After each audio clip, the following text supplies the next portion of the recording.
Sejam bem-vindos a mais um vídeo do Mundo Econômico. O nosso canal sobre economia.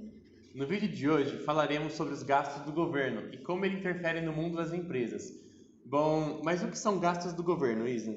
Bom, gente, quando nos referimos aos gastos do governo, entramos no contexto de orçamento federal, o qual inclui toda a programação de gastos da administração pública, como, por exemplo, saúde, educação, investimentos para empresas estatais, infraestrutura.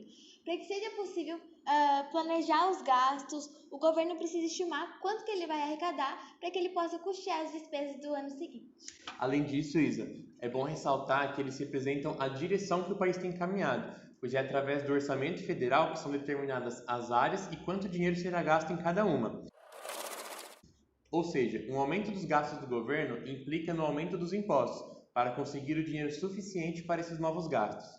Para conseguir pagar esses gastos, o governo também recorre a financiamentos, o que aumenta sua dívida pública. Gente, dívida pública são todas as dívidas contraídas pelo governo federal para o financiamento do seu déficit orçamentário. E hoje, sua maior parte consiste em títulos públicos que são emitidos e vendidos no mercado de investimento. Como eu estava falando, o aumento da dívida pública significa que, como o governo está fazendo mais financiamentos, que aliás são usados até mesmo para refinanciar sua própria dívida, sobram menos recursos para investimentos em outras áreas muito importantes, como saúde, educação. Essas dívidas e todos os outros gastos do governo estão representados no Orçamento Federal, também conhecido como Orçamento Geral da União. E vale ressaltar que o Orçamento Federal mostra duas coisas importantes: quanto o governo arrecada da sociedade e como ele gasta o dinheiro. E você sabe como esse orçamento é criado, Pedro? Bom, vamos lá. Antes de chegar no Orçamento Geral da União, precisamos explicar o sistema orçamentário do nosso país, que é composto por três partes muito importantes: o PPA, a LDO e a LOA. PPA significa Planejamento Plurianual, que é a grande lei orçamentária do país. Esse planejamento é discutido e aprovado pelo Congresso e define as regras e prioridades e metas nacionais e regionais para cada área de atuação, como saúde, educação, saneamento, energia e outras áreas, por um período de 4 anos. Por exemplo, grandes obras, como uma usina hidrelétrica, são definidas no PPA, mas nem todo investimento público está no PPA federal, pois também são criados PPAs para estados e municípios. E como vimos, o PPA é um planejamento de um período de 4 anos, porém, anualmente deve ser criada uma lei que define a estratégia dos gastos do ano seguinte, a LOA, que já vamos falar dela. A LDO, Lei das Diretrizes Orçamentárias, é responsável por fazer a ligação entre o planejamento de 4 anos, o PPA, e o planejamento anual, a LOA. É a LDO que diz quais as despesas mais importantes do governo para cada ano. E além de definir as prioridades, a LDO determina as regras para elaborar, organizar e executar o orçamento anual, como, por exemplo, o reajuste do salário mínimo, o valor do governo deve poupar para sua dívida, as ações na cobrança de tributos e outras coisas. Como prometemos, vamos falar da LOA, a Lei Orçamentária Anual. A LOA inclui toda a programação de gastos da administração pública, desde o pagamento do pessoal, de aposentados, os gastos com saúde, educação, até mesmo investimentos das empresas estatais, ou seja, todas as áreas do governo. Além das despesas, a LOA compreende também as receitas que o governo espera receber durante o ano. Essas receitas, como já falamos, vêm principalmente dos tributos que o governo cobra e da emissão de títulos públicos. Então, podemos dizer que o Orçamento Geral da União é uma lei discutida e aprovada anualmente, chamado LOA? Exato! Lembrando que essa lei anual deve respeitar as estratégias do Planejamento Plurianual, o PPA, e as regras das leis das diretrizes orçamentárias, ou seja, a LDO.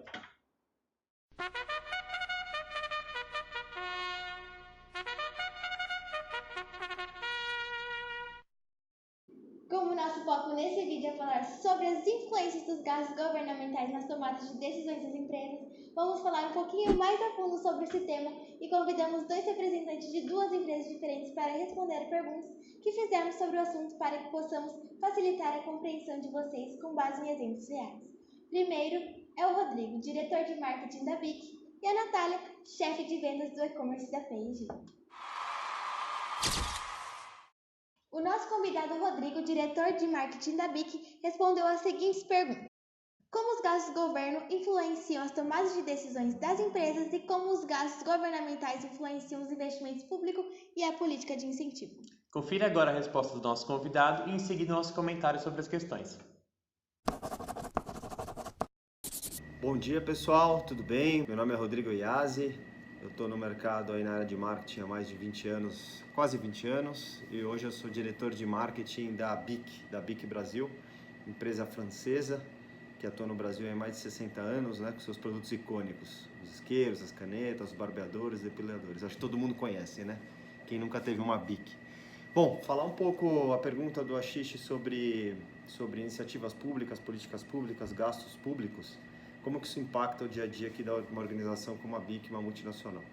É muito simples, ele impacta basicamente, posso elencar 3 esferas, né? A primeira delas é desde o planejamento, quando a gente faz um planejamento para o ano subsequente, a gente está fazendo agora para 2020, a gente começa olhando o Brasil. Então tem alguns indicadores que são fundamentais para a gente fazer um plano consistente. Por exemplo, o PIB vai crescer, não vai crescer, quanto vai crescer, inflação. A inflação nos ajuda a ajustar, a dimensionar política de preços e custos. Desemprego impacta diretamente o consumo, como que vai estar a demanda no próximo ano. A gente consegue fazer contas em relação a desemprego versus consumo, demanda. Basicamente, índice de confiança. Índice de confiança é sempre importante para saber se o brasileiro vai estar com mais apetite de consumir, investir ou não. Então, considerando todas essas variáveis, a gente consegue setar os nossos objetivos para o ano que vem. Isso é muito importante. Também é importante porque, por ser uma multinacional, a França, onde é a nossa matriz, ela quer entender o Brasil. O Brasil é uma das operações mais importantes do mundo, então ela quer saber onde investir, como investir, e é fundamental o cenário macroeconômico e as políticas públicas, principalmente as reformas que estão em andamento. Fora isso, tem a questão de investimento em si, né? Posto o plano, como que vai destravar esse investimento? Onde vai ser liberada o valor para ser investido no Brasil? Isso vai muito de encontro com as políticas públicas, como que está o consumo, o investimento, o PIB, a inflação. E por último, tendo um exemplo bem concreto, como que as políticas públicas impactam no negócio da BIC no Brasil, eu elencaria 2. A primeira tem a ver com licitação pública para instrumentos de escrita, para dar uma educação de mais qualidade para o brasileiro, né? Principalmente nas classes mais baixas. Então o governo tem uma política pública de dar exemplo, lápis, caneta, borracha, e as empresas concorrem, não só a BIC, como os players que estão no mercado concorrem. Isso significa um volume bastante importante e isso impacta diretamente o nosso negócio. O outro ponto que impacta também, que eu já mencionei, é sobre produção Zona Franca de Manaus. Hoje o Parque Industrial da BIC no Brasil é localizado em Manaus. As 3 fábricas de caneta, isqueiro e barbeadores, são mais de 1.000 pessoas empregadas, são mais de 1 bilhão de produtos produzidos e vendidos, 1 bilhão por ano, considerando todos, canetas, isqueiros, etc. Então é muita coisa envolvida, é muito investimento. A Zona Franca de Manaus, ela tem muito a ver com a rentabilidade da BIC no mercado brasileiro, não só da BIC, muitas empresas estão instaladas lá. Então, se o governo tem uma discussão que hoje está em pauta e vai mudar essa política, esse incentivo, isso impacta diretamente o negócio da BIC. Então a BIC precisa se antever e se planejar caso mude a política vigente no Brasil para a Zona Franca de Manaus. Isso é um outro exemplo. Espero que tenha respondido as perguntas, espero que tenha ajudado, dado uma luz sobre o tema. Tá ok? Bom dia a todos, tenham uma excelente semana. Obrigado, tchau, tchau. Queremos agradecer a participação do Rodrigo, que acrescentou muito fazendo uma análise conjunta das perguntas que fizemos. Confira a seguir nosso comentário sobre como o gasto público influencia as decisões da empresa. Os gastos do governo não apenas podem desestimular a demanda, como também gerar uma maior carga tributária, um maior endividamento e uma maior inflação. Visto que os gastos do governo são financiados via impostos e endividamento, eles desestimulam a poupança, a produção e o investimento.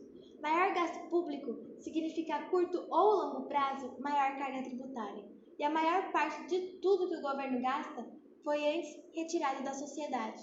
Pessoas e empresas ficam com menos dinheiro para que o governo tenha mais, ou seja, gastos públicos influenciam as empresas nas tomadas de decisão, uma vez que Caso os gastos sejam altos, os impostos ficam cada vez maiores, podendo inibir investimentos produtivos, reduzindo a produção e elevando os preços dos produtos no mercado.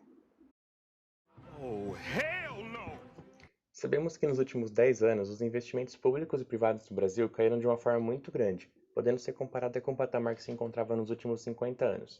Isso aconteceu por culpa da crise econômica que se iniciou em 2013 e causou recuo no PIB, alto índice de desemprego, contração da economia em 2015 e 2016, sem contar a crise política que estava acontecendo no governo da Dilma Rousseff.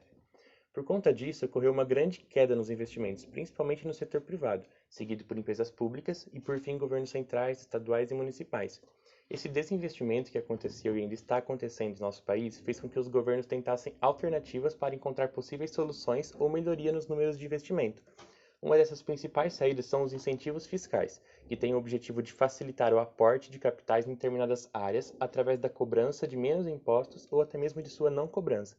Isso mostra a preocupação que o governo tem com os investimentos, pois a falta deste acaba gerando um freio no crescimento do país, inibindo a circulação de dinheiro na grande maior parte dos setores públicos, privados e econômicos. Queremos agradecer a participação da Natália, que contribuiu com a nossa análise, respondendo como os impostos cobrados pelo governo influenciam as decisões das empresas. Confira agora a resposta dela e depois o nosso comentário sobre a pergunta.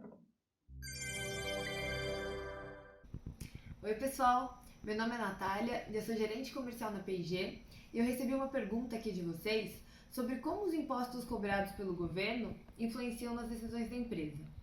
Bom, esse tipo de decisão é tomada pelo nosso time financeiro. Nós, como time comercial, acabamos atuando mais como consultores para esse tipo de questão. Como a gente faz isso?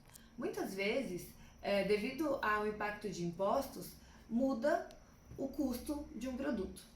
O trabalho de vendas é entender se essa mudança de custos vai influenciar ou não na quantidade que a gente vende, basicamente. Muitas vezes, se aumenta o preço de um produto, muito provavelmente as vendas vão diminuir. E é um pouco dessa consultoria que a gente acaba fazendo para influenciar a decisão estratégica que finanças vai tomar.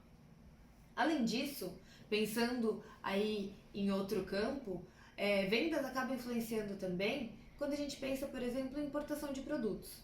Faz parte do trabalho do time comercial entender se a estratégia comercial de um produto vai ser atendida depois que a gente aplicar toda a carga tributária que a gente tem aqui no Brasil. Então, fazendo essa análise, se depois que a gente aplicar todos os impostos, a gente entende que o produto vai estar fora da estratégia comercial, muitas vezes a recomendação de vendas pode ser que esse produto não seja trazido para o Brasil. Ou seja, muitas vezes pode acontecer que nós brasileiros não tenhamos a oportunidade de ter acesso a um produto aqui no Brasil devido à alta carga tributária que a gente tem por aqui. Bom, esses são 2 exemplos de como os impostos acabam influenciando nas nossas decisões. Espero ter ajudado. Obrigada! No Brasil, as empresas devem pagar IRPJ, IRPF, CSLL, que variam de acordo com o regime de tributação que a empresa se adequa. Também se pagam PIS, IPI, ICMS, ISS, COFINS e INSS. Essa grande quantidade de impostos coloca o Brasil na 6ª posição do ranking mundial entre os países que mais cobram impostos, conforme pesquisa realizada pela KPMG. Podemos dizer que quanto mais altos são os impostos, menor a competitividade de um país. Além disso, vale ressaltar que, apesar de arrecadar uma quantidade enorme de capital através dos impostos, a destinação desse dinheiro, segundo o Orçamento Geral da União dos últimos 10 anos, tem sua maior parte consumida com a dívida pública, beirando 50% do orçamento federal. Isso significa que o dinheiro do país não tem sido usado para investimentos em infraestrutura, saúde, educação, trabalho e outras áreas que, quando bem estimuladas, poderiam gerar um retorno melhor para o país, como mais investimento de empresas e melhores índices de empregabilidade. A nossa última pergunta seria: o mercado resolve tudo? Porém, como os nossos convidados não são da área, eles preferiram não responder a nossa pergunta. Mas sem problema, confira agora a nossa análise. Essa é uma pergunta que traz uma visão neoliberalista. Primeiramente, o que são os neoliberais?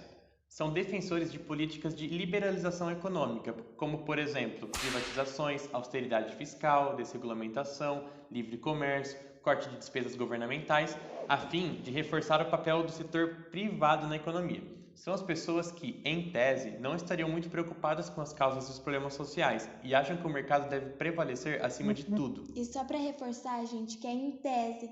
Então não dá pra gente generalizar e falar que todo neoliberal tá necessariamente não se importando com os problemas sociais do país. Verdade. E vale ressaltar que o mercado é muito importante para fazer as alocações de recursos da economia. Além disso, para decidir o que deve ser produzido, o que as pessoas estão demandando, mas o Estado precisa intervir para regulamentar o sistema financeiro e as ineficiências que o mercado gera para a sociedade. Vale ressaltar que o mercado pode até ser eficiente, mas ele não tem um mecanismo para entregar para a sociedade a justiça social, ou seja, o mercado não resolve tudo. E ao classificarmos o mercado como a solução, criamos a ilusão de que o livre mercado é apenas uma outra forma de política governamental por meio da qual governantes nos oferecem uma solução. Bom, gente, esse foi mais um vídeo do nosso canal. Espero que tenhamos te ajudado a compreender como os gastos do governo influenciam as empresas e o mercado de uma forma fácil. Compartilhe esse vídeo, deixe seu like e se inscreva no nosso canal. Te esperamos no próximo vídeo. Tchau, tchau!